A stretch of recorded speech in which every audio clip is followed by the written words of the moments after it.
Now, you got to understand that backpacking, hiking, playing outside in cooler weather, like in the 40s, even in the 50s, when you're wet, you're still at risk for hypothermia. So there's some things that you got to think about. And if you're going to be a long distance hiker, you're going to be traveling in miserable weather sometimes. So, big hill. So, here's some tips that'll help you get through. Number one, mindset. You got to just accept that you're getting ready to travel. It's getting ready to be cold. You're going to be wet. And with that being said, you just got to accept it mentally. And that was a big hill. So your mindset's very important. Like, my fingers got so cold at one point, I couldn't even latch my little chest clip here on my backpack. So you're gonna have issues. So mindset, and very important. So beyond mindset is get you a distance in mind that you're gonna go, and just focus on it. Don't think about what if, blah blah blah. Get you a predetermined area that you're gonna go to in mind, and just trek out to it. Start hammering down. So mindset, a distance in mind, which will help your mindset, and then the bread and butters. Okay, 9 times out of 10 you're gonna know before you even get out of your tent that you're gonna be backpacking in some inclement weather. You're gonna be miserable.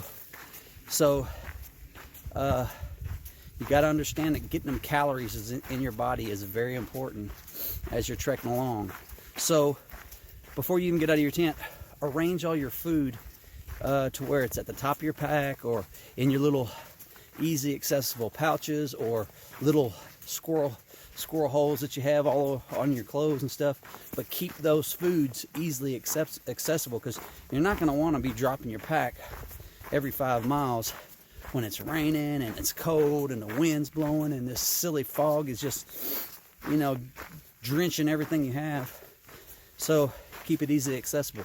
Don't give yourself an excuse to start to bonk because you're not putting in enough calories. As you're putting in them calories, you got to understand, you got to stay hydrated. You got to keep the hydration going, because when you're cold and wet, it can be a challenge to keep yourself hydrated. You're just not going to really want it as much. But being dehydrated while you're cold and wet can be just as problematic as if you're in a desert. I mean, it can cause the same problems. So mindset, get your distance, calories, hydration. Clothing is key.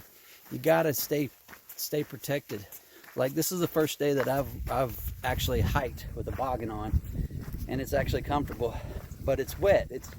But it's still keeping me warm. It's a fleece. It's a synthetic, so it's not wool.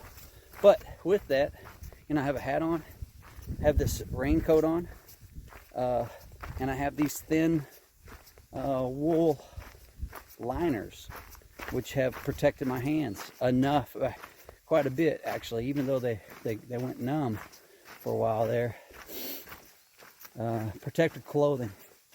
And I guess to cap it all off, or sum it all together, maintain a speed that's going to keep you warm but not hot. When you're in all this gear, when you're in a rain jacket and a boggin and gloves, you're gonna it's gonna be a balance. You gotta keep your temperature regulated, so you don't want to be sweating under it and being all miserable and then have to pull it off. Because if you start pulling that stuff off after you're hot, sweaty into this kind of colder weather. Oh, the fog's lifting. I haven't seen any distance in almost a full day. Half a day yesterday, half a day today. But with that being said, back to on topic is the go at a speed where you're not too hot, but you're not too cold, which your body will tell you that it'll be a comfortable speed, and it won't be too much different than your actual normal speed, but sometimes it may be a little bit faster than what you're accustomed to. But listen to it. Stay warm, stay happy, because if you're miserable out here, you're just going to be miserable. So do everything you can to stay comfortable. Like right now, I'm comfortable. But it's because that I'm following those guidelines that I just told you. But on the trail, you want to be happy.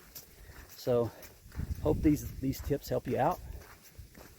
And wherever you're at, whether you're on a couch, on a trail, or wherever, I hope this inspires you just to get out and get some. Just get out and get it. And be happy while you're doing it.